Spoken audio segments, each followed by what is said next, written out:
माझी आज्ञा आहे आईसी तू जावे आवे देसी दशरथानी कौशल्यसी सुख उद्देसी ब्रह्मासी प्रभु रामचंद्र भगवान की जय।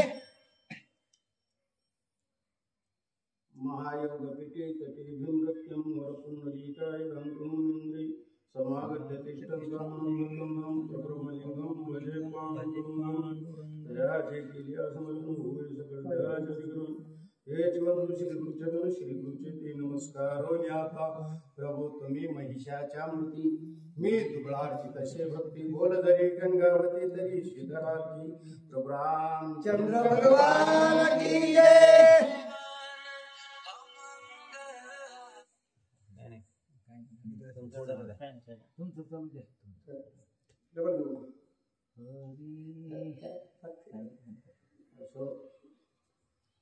आता कसं आहे तुम्हाला मागणीची एक ओवी म्हणून दाखवेल मी। प्रभू तुम्ही महिषाच्या मूर्ती तुम्ही कसे महादेवासारखे तुम्ही ज्ञानी तपोव्रत आहे ज्ञान व्रत आहे तुम्ही असणारे वय व्रत आहे। आता तुमच्या पुढे मी पोथी सांगणं म्हणजे थोडक्यात जुना असा अर्थ आहे पावसाळ्यात मोठ धरणे बर का। पावसात मोठ धरणे म्हणजे पावसात गोलीची काही कमी नाही तरी त्याच्यात मोठ धरायची कशामुळे धरायची येड्याचा बाजार तसा मी येडा आहे कसं आहे बालक बोबडा बोली का वाकुडाई चुका पावली ते सहजच करून मावली रे हा बघा लेकरू वाकडं तिकडं बोललं तरी आईला जसं समाधान वाटतं तसं मी जे काय बोलन ते तुम्ही लेकराप्रमाणे असणार समाधान मानावं। प्रभू तुम्ही महिषाच्या मूर्ती मी दुबळा करीत असे भक्ती बोल जरी गंगावती तरी स्वीकाराल की मी बेल समजून निर्गुडीचा पालात जरी व्हायला समजा तरी तुम्ही असणारा बेल समजून त्याचा स्वीकार करा। असो आता असणारी चांगली कथा आहे रसाळ कथा अमृतासारखी कथा आहे मी काही सांगण्याच्या लायक नाही। हे महाराज आता मोठे मोठे बसलेले तरी सांगण्याचा प्रयत्न करतो। त्यांनी सांगितलं प्रभू रामचंद्राने ए सुमंता तू परत जा बाबा आणि तू जर परत गेलास तर काय होईल कौशल्याला असणारा समाधान होईल दशरथ राजाला समाधान होईल आणि त्यांना चांगल्या गोष्टी सांग की राम असणारे सुखरूप असणारे 14 वर्षात येतील आणि तू नाही गेलास तर ती माझी आई नाही का काही तिला विकल्प येईल आणि ह्यो रथ घेऊन पाठवलंय आणि हा रथ असणारा दशरथानं दिलाय जाणून बुजून दिलाय का दिलाय माझ्या भरताला मारायला गेलाय आणि भरताला मारायचंय आणि माघारी येऊन राज्यावर बसायचा असा विकल्प तिच्या मनात येईल बाबा म्हणून तू जा अशी असणारी प्रार्थना प्रभू रामचंद्रानं सुमंताची केली बोल वचन ऐकून या सांगण्या सुमंत संकोच रे काही न बोलल्याची पुढे रत्यासी मुरडे अति दुःखी असं रामाने त्या सुमंताची विनंती प्रार्थना केली जा बाबा आता तुम्ही सांगा राम देहातून जायचं म्हणल्यावर राम जवळून जायचं म्हणल्यावर जवळ रडतच बसायचं काम आहे का नाही राम जर नसाल तर त्याला काय लाकडच जमाय ना मग आता सुमंताला रडू आलं मला राम लुटून लावायला लागले आता रामाला शब्द मला बोलता येत नाही रामानं असणार मला असणार बरचसे कोड्यात टाकले गेल्याशिवाय भागत नाही राम मला वनवासात येत नाही अशी सुमंताची खात्री झाली आणि सुमंत प्रधान असणारा त्या ठिकाणी रडू लागला श्रीराम बोलिला उत्तर घोरकानारी न्याय क्रोध अक्षिरे वेगी बांधावा जटाभार राम सौमित्र वनवास आता असणारी त्या सुमंताची रामाची कथा एक कड राहिली आता काय झालं ते असणारा सुमंत प्रधान गप्प बसला आता सुमंत प्रधान जाईल उद्याच्या आज जाईल आज जात नाही त्या ठिकाणी गुहकाला बोलिलं गुहकाला सांगितलं ए गुहका तू काय कर ह्या झाडाचा असणारा वडाच्या झाडाचा चिकान माझ्या असणारा जटा बांध लक्ष्मणाच्या बांध आणि आम्हाला असणार तुझ्या हातानं जटाचा असणारा भार बांधून तो आम्हाला असणार आमची पूजा कर आम्हाला आता उद्याच्या इथून जायचं आहे गुहके आणवली अक्षरे जट मुकुटाती सुंदर दोघांचे बांधिले मनोहर राम सौमित्र शोभती जटाला असणारा वराचा चिकानला त्या जटाला लावला, जटा वळविल्या बुचुडे बांधले, टोप असणारा राजाच्या असणाऱ्या रामाच्या डोक्यावर घातला, लक्ष्मणाच्या सुद्धा जटा बांधल्या, लक्ष्मणाच्या डोक्यावर टोप असणारा गोकाने ठेवल्या आणि गोकाने असणारा प्रभू रामचंद्राचं दर्शन घेतलं. आज्ञा देव सुमंतासी श्रीरामाला नावे पासी वेगी वैसवानी समित्रासी सीता त्या पासी वैसाविली. त्यावेळेस प्रभू रामचंद्राने असणारा गुहक त्या सुमंताला आज्ञा केली, तू बाबा परत जा. परत जा म्हणल्यानंतर प्रभू रामचंद्र उठले, त्या गुहाकाजवळ आले आणि गुहाकाला सांगितलं, आम्हाला परतीराला जायचंय, नावेत आम्हाला घाल आणि सीतेला आणि लक्ष्मणाला आम्हाला तिघा जणाला परतीराला नेऊन सोड अशी विनंती गुहाकाला. श्रीराम नावेसी बैसता आक्रम्य गर्ज निषाद माता आंबा समस्ताच्या घाता श्री रघुनाथा करू नको. त्यावेळेस काय केलं बघा, ते प्रभू रामचंद्र आणि लक्ष्मण सीता नावेत बसायला निघले. गुहाकाच्या आईनं मोठ्या नारळ दिले, अरे रामा आम्हाला सोडून तुम्ही चालले का काय, असं करायचं नाही म्हणले, तुम्ही असणारे नावेत बसायचं नाही. काय म्हणणं त्या आईचं आता संस्कार ऐकून घ्या. तुझी लीला गान गहन नेनो श्रीराम महिमान चरणी उतरले पाशान जडतारण रामा तुमची लीला आगात आहे, आम्हाला तुमची लीला सांगता येणार नाही, तुमचं कौशल्य आम्हाला कळणार नाही, तुमचं स्वरूप आम्हाला कळणार नाही, तुमच्या ज्ञानाची आमची सुद्धा भेट होणार नाही. आमचं असणार उपजीविका असणारी काय या नावेवर आहे, आणि तुम्ही जर नावेत बसलात तर नावेचा उद्धार होईल, आमचं पोट भरण्याचं साधन असणार बंद होईल, म्हणून तुम्ही नावेत बसू नका. त्या आईचं म्हणणं काय होतं आता सविस्तर अजून ऐका. नावेवर आमुच्या जिनिये ते उतरेल तुझे चरणी मग आम्ही काय करणे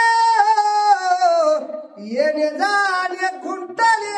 आमचा असणारा उपजीविका ह्या नावेवर आहे, आणि जर तुम्ही ह्या नावेत बसलात, मी तुमचं ऐकू नये, सगळं मला माहित आहे, तुम्ही असणार त्या शिळेला तुमचा स्पर्श झाला तर तुम्ही तिची बाई केली, आणि आज जर आमच्या नावेचा असणारा तुम्ही स्पर्श केला आणि हिची जर बाई झाली, आणि हे आमचं आता आमची उपजीविका कसं जमणार आहे, आम्ही कसं पोट भरायचं, आम्ही काय करायचं, म्हणून असणार तुम्ही नावेत बसू नका. मग काय करायचं बरं, आयशा गाद तुझे चरण तुझे पदी चरज कर लागता जराचे उतरण त्यांचे क्षारण करीन. मग त्याच्यासाठी असणार तुमचं रजकण जर ह्या नावेला लागलं तर ही नाव उतरून जाईल, आमचा असणारा प्रपंच करायचं पोट भरण्याची विद्या समाप्त होईल. त्या आईला काय करायचं होतं, रामाचे पाय धुवायचे होते, पाय धुवून तीर्थ घ्यायचं होतं, पण मला तुमचं तीर्थ घ्यायचं म्हणल्यावर राम काय पाय धुवू देणार नाही. रामाला कोणं टाकलं त्या आईनं, गोवाकाच्या आईनं, आणि म्हणले असं जमणार नाही, तुमच्या आधी पाय धुवू द्या, त्याचं रजकण धुवून काढू द्या, आणि एक कण बी नाही राहिला मग तुम्ही नावेत बसा परतीराला जा, तोपर्यंत जाऊ नका अशी विनंती गोवाकाची आई. कोणी निषादीचा भाव संतोष राम राव दीन उतारावया पाहो वनी निर्वाह श्रीरामा. असं असणारं गोहाकाच्या आईचं रामाने ऐकलं.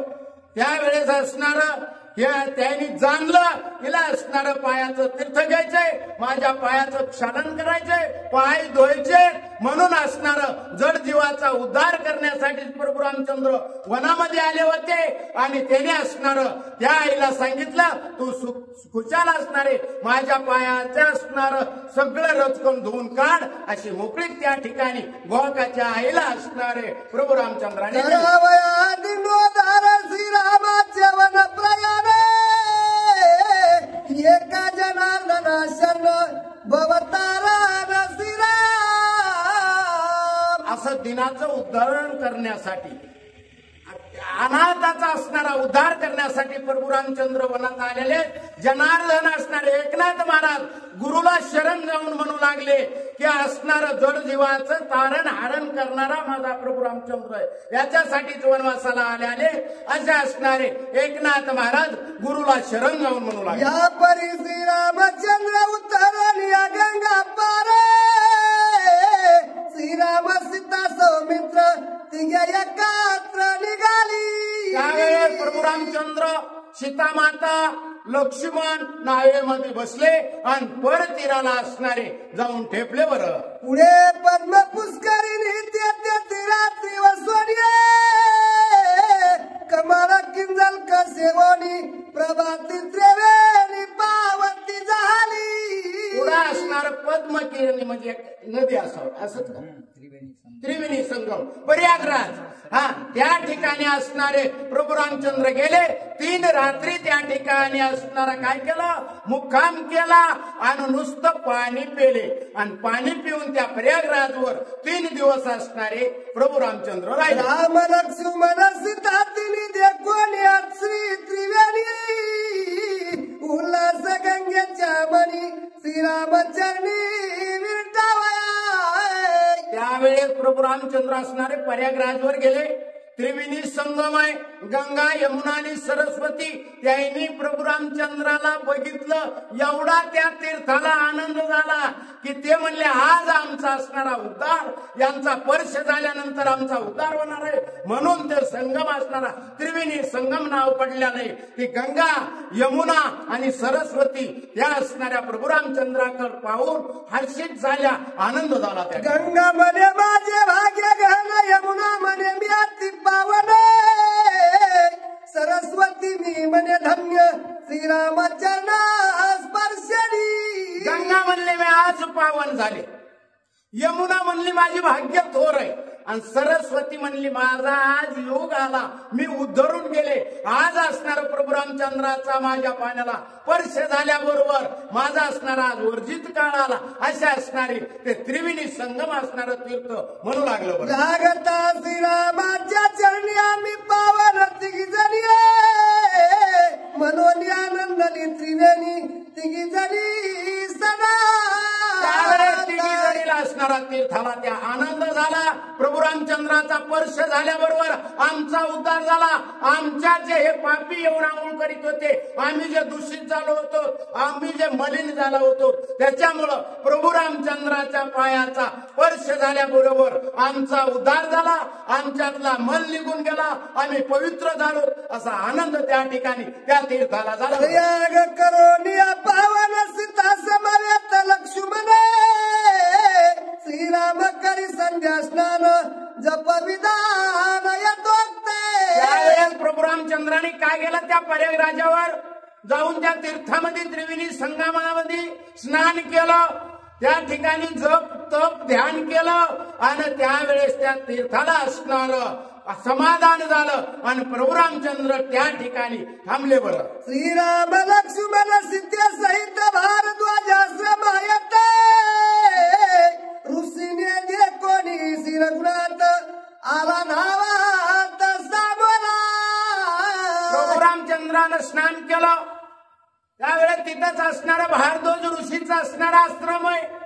त्या आश्रमाकडे असणारे प्रभू रामचंद्र निघले. भारद्वाज ऋषीनं त्या प्रभू रामचंद्राला, लक्ष्मणाला, सीतेला पाहिलं आणि समोर असणारे ते ऋषी प्रभू रामचंद्राचं दर्शन घेण्यासाठी दावत म्हणजे लवकरात लवकर. श्रीराम आपण केले स्पष्टांगी नमन, सौमित्रे घातले लोटांगण वंदिले चरणा जानकीने. रामचंद्राने असणाऱ्या भारद्वाज ऋषीला पाहिलं, लगेच असणाऱ्या दर्शन घेतलं प्रभू रामचंद्रानं. लक्ष्मणानं लोटांगण घातलं, सीतेने सुद्धा असणार भारद्वाज ऋषींचं असणारं दर्शन घेतलं. तिघाला मी समाधान त्या ठिकाणी झालं. आला दे कोणी रघुनाथ आनंद भारद्वाजान भूते, आजी माझे कुळ पुनित पितर तृप्ताजी माझे.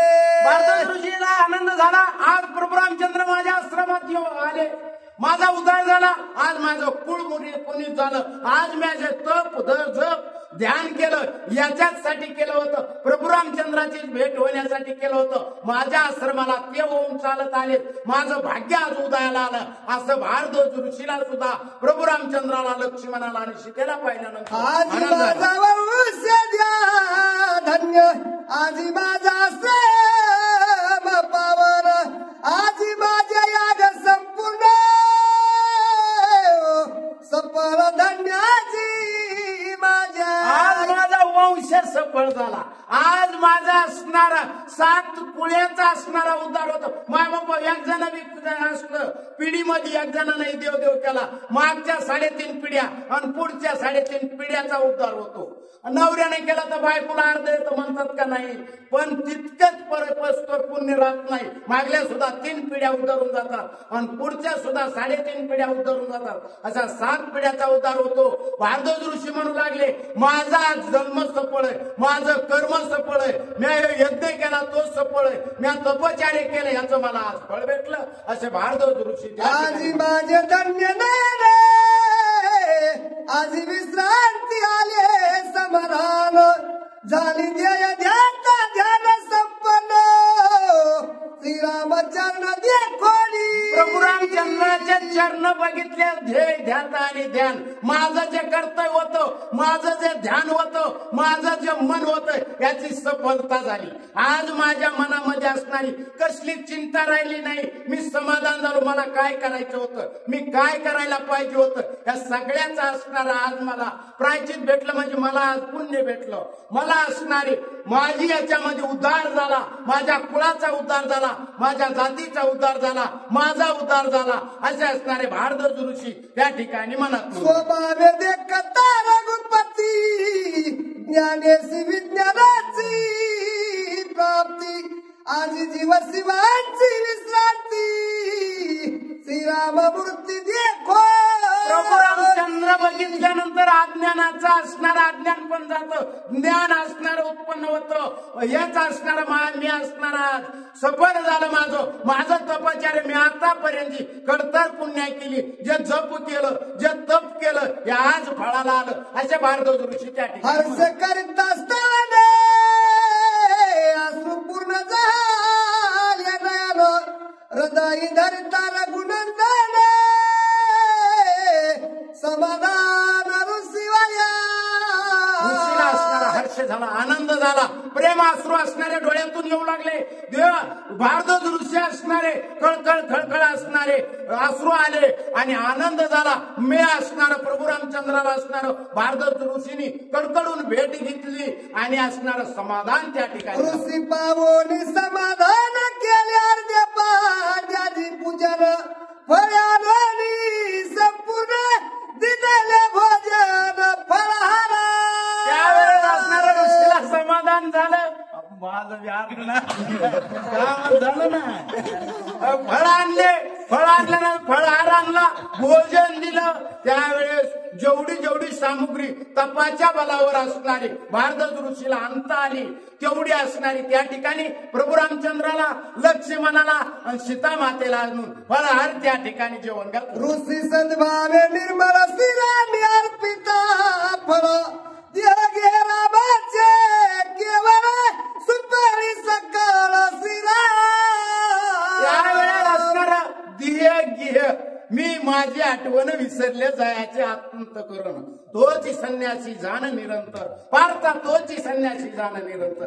अशी ऋषीची त्या ठिकाणी अवस्था झाली. ध्येयावर ऋषी राहिला नाही. प्रभू रामचंद्राला बघितलं, काय करायचंय, काय करावं असं सुद्धा भान त्या ऋषीला राहिलं नाही. मी काय करायला पाहिजे, एवढे पुनीत झाले, एवढे आनंदी झाले, डोळ्यावाटे आनंद अश्रू असणारे खळखळ वाहू लागले. डोळ्याच्या आनंद अश्रूने असणार प्रभू रामचंद्राच्या पायाचा अभिषेक केला. एवढे असणारे ते ऋषी रडले, आनंद झाला, माझा आज करत कल्याण झालं. असे त्या ठिकाणी आयसी सर्व समाधी असते, धनीन पुरे ऋषीच्या चित्ता, श्रीराम सेवा सुख सेविता, समाधी अवस्था ते तुझे.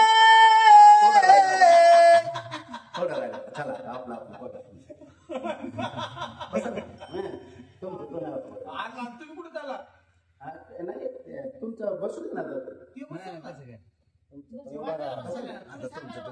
ते आमचं काळ हे खूप झाले